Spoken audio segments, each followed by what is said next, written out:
It wasn't an embargo, a speech, or a leaked memo that set this off. It was a missing number. One empty line on China's customs sheet erased an entire week of United States talking points, and every analyst who saw it felt the floor tilt. Because if Beijing didn't book a single soybean vessel, then Washington isn't negotiating from strength. It's negotiating from assumption, and that assumption collapsed fast. Thailand's parliament erupted, Malaysia's rare earth strategy blew open, and United States farmers waiting for relief realized the market had already made its decision. The crisis didn't erupt, it surfaced, and everyone pretending to be in control just lost the script.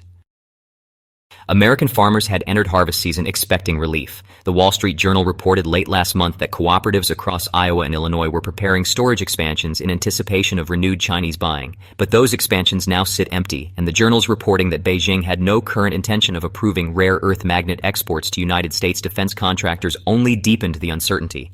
Bloomberg added that China's Ministry of Commerce had already tightened its licensing reviews, imposing what it called enhanced security protocols on outbound shipments involving neodymium and dysprosium. Those metals power guided missiles, fighter jets, and advanced radar systems. And the penalties China has imposed on companies that violate export rules are described by analysts as some of the harshest in the sector.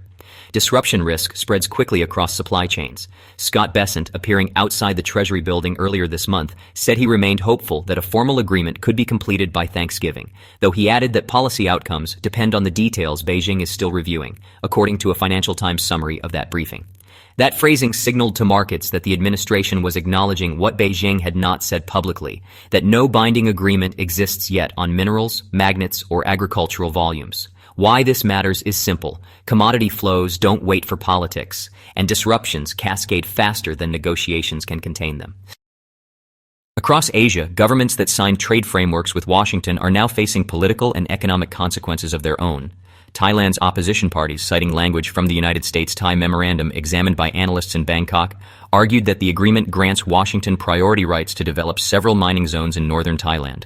The claims triggered immediate parliamentary questioning, and the Bangkok Post noted that at least one major opposition bloc accused the prime minister of compromising sovereign control of strategic resources. The political backlash was rapid because Thailand's mining sector, especially its tungsten and rare earth prospects, has become a crucial pillar of national industrial planning. Domestic consequence-contested authority weakens policy execution.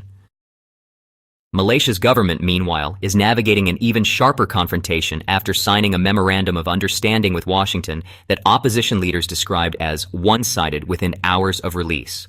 Reuters reported that Malaysia is estimated to possess more than 16 million tons of rare earth deposits, among the largest in Southeast Asia, and that the country imposed its export ban 2 years ago explicitly to attract investment into higher value processing and refining stages. That strategy mirrored recommendations from Malaysian economists who argued that exporting raw ores forfeited billions in downstream value. Processing capacity determines long-term bargaining leverage. The complication is that Malaysia had been deep in negotiations with Chinese companies to introduce advanced separation and refining technology into the country. The Financial Times noted last summer that China controls roughly 90% of the world's rare earth refining capacity, a dominance rooted in decades of specialized equipment development, strict environmental protocols, and large-scale engineering expertise. Malaysia had no equivalent infrastructure, and its policy was built around the expectation that Chinese expertise would fill that gap.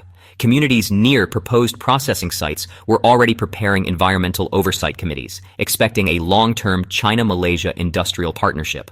But the memorandum with Washington introduced clauses that Nikkei Asia described as strategically restrictive, including a provision allowing the United States to terminate the agreement if Malaysia signed trade deals with partners Washington deemed problematic. Even more critical was the requirement for Malaysian companies to prioritize United States buyers for critical minerals, which analysts in Kuala Lumpur said could undermine ongoing negotiations with Chinese firms. Bloomberg's regional analysts wrote that the clause complicates Malaysia's capacity to guarantee supply reliability to Beijing, something Chinese planners consider essential in any long-term industrial agreement. Why this matters: supply reliability underpins all technology transfer decisions. Malaysia also agreed to cut tariffs on several United States chemical imports and to purchase additional aircraft from Boeing, deals that Malaysian opposition figures said were signed with insufficient parliamentary scrutiny. The Straits Times reported that Prime Minister Anwar Ibrahim defended the memorandum in Parliament, saying it was neither a surrender nor a concession of sovereignty. Trade Minister Zafrul Aziz added that Malaysia's export ban on rare earths remained in effect and that the memorandum did not override existing domestic laws. Yet the ambiguity itself became a destabilizing factor. Legal uncertainty deters capital inflows. Chinese regulators, who were already cautious about environmental risks at Malaysian mining sites, something highlighted in a Reuters investigation last year, now face an even larger strategic question. If Malaysia is obligated to give the United States first rights to rare earth magnet output, any Chinese investment that produces those materials could ultimately strengthen U.S. supply chains. That runs directly against Beijing's regulatory controls introduced in late 2023, which required companies handling rare earth magnet technologies to demonstrate that their products would not be used in foreign defense applications. Strategic mistrust intensifies across jurisdictions. In Beijing, companies that had once viewed Malaysia as a potential offshore expansion zone are reassessing risk. The South China Morning Post reported that Chinese firms had been evaluating multi-year investment packages that included equipment shipments, long-term engineering support, and technology licensing agreements. But those agreements depended on assurances that finished products would not be diverted into restricted markets. Without clarity, those firms may suspend negotiations entirely. Thousands of planned technical jobs in Malaysia could be stalled before materializing.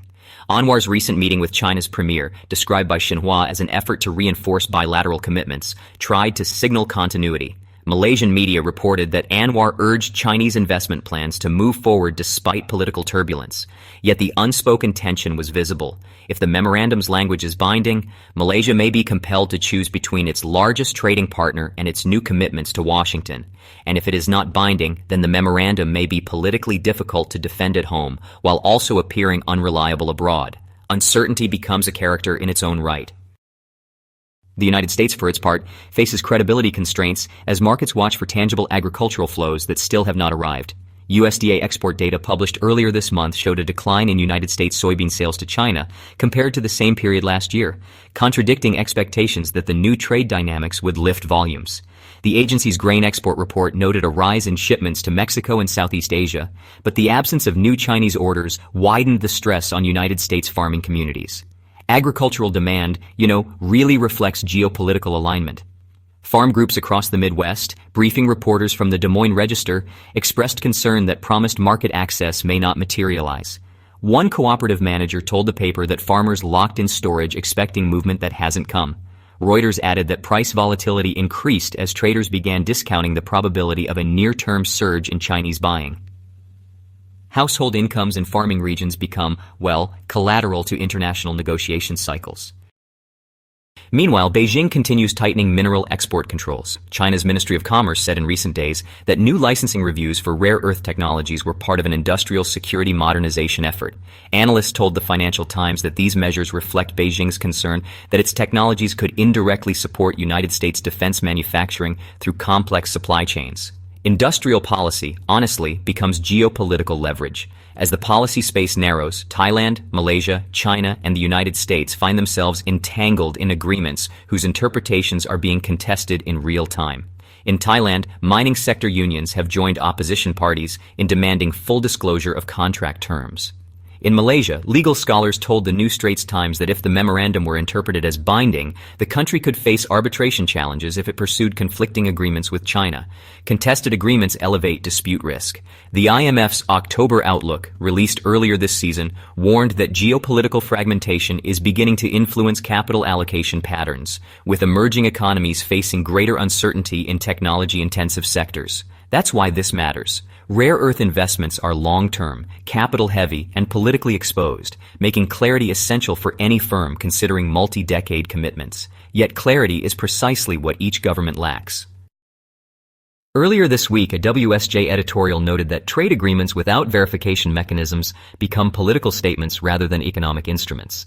That line reflected a deeper tension. Governments can sign memoranda at summits, but industries must live with the consequences for decades. The people nearest the mines, factories, and ports bear the uncertainty long after headlines fade. Across Asia, officials who once welcomed American engagement now face voters who ask whether their governments traded away negotiating power for promises that may never materialize. Across the United States, farmers who expected relief now face the reality that commodity flows still depend on foreign ministries, not political declarations. And across China, regulators weigh whether expanding abroad exposes them to strategic vulnerabilities they have spent years trying to prevent. In the end, the crisis keeps widening because each actor is waiting for someone else to make the next irreversible move. The soybeans remain unbought, the magnets remain unlicensed, the mines remain undeveloped. And the memoranda, signed under the expectation of clarity, have instead produced a map of obligations that no country seems confident interpreting.